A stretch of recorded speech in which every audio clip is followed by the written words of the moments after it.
Once upon a time, in a small garage in Los Altos, California, two young tech enthusiasts, Steve Jobs and Steve Wozniak, dreamed of changing the world.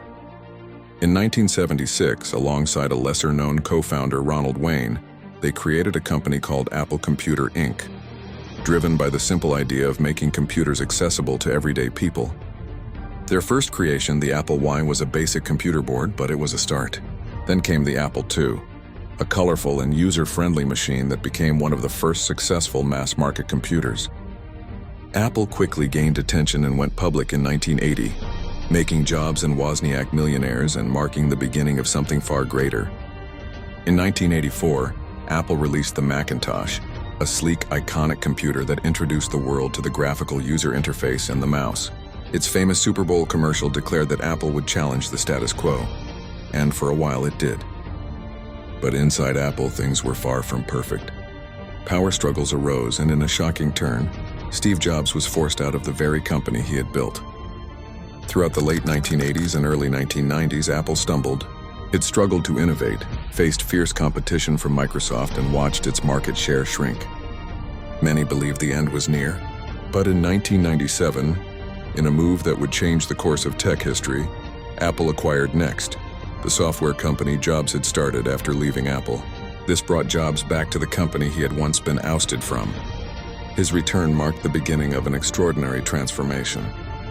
With bold vision and a focus on simplicity and elegance, Jobs reimagined Apple. The colorful iMac was released in 1998 and became a symbol of a new, revitalized Apple.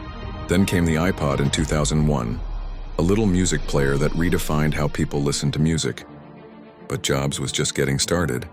In 2007, he stood on stage and introduced the world to the iPhone, a phone, an iPod, and an internet communicator all in one. It was a game changer that revolutionized not just phones, but communication, entertainment, and everyday life.